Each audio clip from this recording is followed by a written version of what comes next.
నటనా రంగంలో, ఇతర కళాకార రంగాల్లో, రాజకీయ రంగంలో, వ్యాపార రంగంలో అత్యున్నత స్థితిలో ఉండి అహంకారం పెరిగిపోవడం వల్ల కృంగిపోయిన వాళ్ళు చాలామంది ఉన్నారు. కాబట్టి ఈ అహంకారము మనిషికి శత్రువు. అహంకారం ఎలా తొలగిపోతుంది? ఆలోచన, మాట, చేష్ట, ఈ 3 త్రిగుణాలు. ఈ మూడింటిలో ఒకదానికి మరొకదానికి పొంతన ఉండటం లేదు. అవసరం ఉన్న విషయాలు, అవసరం లేనివి, వాటిలో మనిషి ద్వంద్వ ప్రవృత్తి అవలంబిస్తున్నాడు. అసలిన్ని ప్రవృత్తులు దేనికి? ఒక మనిషిలో మరో మనిషి దావుకొని ఉంటున్నాడు. మనిషిలో మనిషి ఉండడం ఫ్యాషన్ అయిపోయింది, నాగరికత అయిపోయింది. ఒక్కో మనిషిలో మరొకరు కాదు, 2, 3, 10 మంది కూడా ఉంటున్నారు. ఇన్ని ప్రవృత్తులతో లేకపోతే ఆధునిక సమాజంలో మనిషి బతకలేడా? అలా ఉంటేనే మనుగడ సాధించగలడా? పోనీ అలా ఉండి ఏమన్నా సాధించగలుగుతున్నాడా? ప్రవృత్తిలోంచి సరాసరి నివృత్తిలోకి పయనించమని అనడం లేదు. మనిషికి ఇన్ని ప్రవృత్తులు అక్కర్లేదు. అక్కర్లేని స్థితికి ఎలా చేరుకుంటాడు? ద్వేషం వేరు, అసూయ వేరు. ఒకరి పరిస్థితి మనకన్నా మెరుగ్గా ఉంటే అసూయపడతాం. ఒకరు మనకి ప్రత్యక్షంగానో పరోక్షంగానో ఉపకారం చేస్తే, ఒకరి వల్ల హింసను అనుభవిస్తే వారి మీద ద్వేషం పెంచుకుంటాం. ఈ ద్వేషం మనిషిని కాల్చేస్తూ ఉంటుంది. ఒకరు మనకి అపకారం చెయ్యకపోయినా ఆయా సంఘటనల్ని కానీ, సన్నివేశాల్ని కానీ, పరిస్థితులను కానీ అర్థం చేసుకునే శక్తి లేక అకారణంగా ద్వేషం పెంచుకుంటాం. చాలా సందర్భాలలో ఇదే జరుగుతూ ఉంటుంది. సరే, అవతలి వారు నిజంగా అపకారం చేశారనుకుందాం. ద్వేషం పెరగకుండా ఎలా ఉంటుంది అన్న ప్రశ్న ఉదయిస్తుంది. జరిగిన డ్యామేజ్ ఎలానూ జరిగిపోయింది. ద్వేషం పెంచుకొని ప్రయోజనమేమిటి? దానివల్ల జీవితం ఇంకా విషపూరితం కాదా? ఈ అంశం ఒక్కటి మిగతా ప్లస్ పాయింట్స్ను నిర్వీర్యం చేయటం లేదా? ద్వేషం ఇలా నశించిపోతుంది. అనుకోవడం. ఈ అనుకోవటం అన్నది మనిషి మానసిక చాపల్యానికి నిదర్శనం.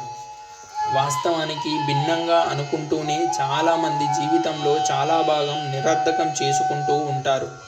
డాక్టర్ గారు, నిన్న ఆదివారం సాయంత్రం మా అబ్బాయికి హఠాత్తుగా సీరియస్ అయింది. మీరింట్లో ఉండరేమో అని అనుకుని వేరే చోటుకు తీసుకెళ్ళాం. అక్కడ కానీ ఆదివారం సాయంత్రం డాక్టర్ గారు ఇంట్లోనే ఉన్నారు. ఫోన్ చేసి కనుక్కున్నా వేరే చోటుకు పోయే ముందు అక్కడికి వెళ్ళి వాకప్ చేసిన సమస్య చాలా తేలిగ్గా పరిష్కారం అయ్యేది. కానీ అడిగి చూద్దామన్న ఆలోచన కన్నా ఈ అనుకోవటానికే మనిషి ఎక్కువ ప్రాధాన్యతనిస్తాడు. ఈ పని చేస్తాడో చెయ్యడో అని ప్రయత్నించి చూడడం కన్నా చెయ్యడులే అని అనుకోవడం ద్వారా చాలా నష్టపోతాడు. క్రితంసారి పరీక్షల్లో ఈ ప్రశ్న వచ్చింది. ఈసారి ఇవ్వడులే అనుకుని చదవడం మానేస్తాడు. పేపర్ ఇచ్చేవాడు అంతకంటే గడుసువాడు ఆ ప్రశ్న మళ్ళీ ఇస్తాడు. ఈ వేళపై అధికారి రాడనుకుంటాడు. వస్తాడో రాడో అని ఖచ్చితంగా తెలుసుకోడు. రాడు అనే ధీమాతో అనుకుని నిర్లక్ష్యంగా ప్రవర్తిస్తాడు. అతని అభిప్రాయానికి భిన్నంగా అధికారి వచ్చి దారుణంగా దొరికిపోతాడు. చాలామంది తప్పు చేస్తున్న వాళ్ళు ఇతరులు గమనించరులే అనుకుంటూ ఉంటారు. ఇలా అనుకుని శృతి మించుతూ ఉంటారు, పట్టుబడిపోతూ ఉంటారు. ఇలా వందల కొద్ది ఉదాహరణలు చెప్పవచ్చు. ఇలా అనుకోవటం అలవాటైపోయి దెబ్బలు తింటూనే అయినా గుణపాఠం నేర్చుకోకుండా జీవితాలు చివరిదాకా నిస్సారం చేసుకున్న వారు కోకొల్లలు. ఈ అనుకునే వ్యసనం నుంచి మనిషి ఎలా బయటపడతాడు? అపరాధ భావం. ప్రతి మనిషి తెలుసో తెలియకో కొన్ని తప్పులు చేసి ఉంటాడు. లోకం దృష్టిలో తప్పులైనవి కొన్ని, తప్పు కాకపోయినా తప్పు అనే కాన్సెప్టులో చలామణి అవుతున్నవి కొన్ని. మొత్తం మీద అపరాధ భావంతో కుంగిపోతూ ఉంటారు. ఇంతకు ముందు కొన్ని సందర్భాలలో నొక్కి వక్కానించినట్లు అతని అపరాధాలకు తాను పూర్తిగా బాధ్యుడు కాదు. ఇది అనేక ముద్రల మీద ఆధారపడి ఉంది. ఇలా అనుకోవడం మళ్ళీ ఆత్మవంచన అవుతుందా? ఎస్కేపిజం అవుతుందా? ఇక్కడే కాదు, విదేశాల్లో కూడా పెద్ద పెద్ద సైకాలజిస్టులు ఈ అంశం మీద పరిశోధించి ఈ ముద్రల ప్రభావాన్ని రుజువు చేస్తున్నారు. ఇంకో కోణం నుంచి పరిశీలిస్తే అసలు అపరాధి కానివాడెవడు? ఒక్కరోజు దేశంలో ల్యాండ్ ఆర్డర్ ఎత్తివేశామని, ఆ తర్వాత కూడా ఆ రోజు జరిగిన సంఘటనలు పట్టించుకోమని ప్రభుత్వం ప్రకటిస్తే ఆ రోజు ఎన్ని నేరాలు జరుగుతాయి? దొంగతనాలు, హత్యలు, రేపులు, భయంకరమైన దోపిడీలు.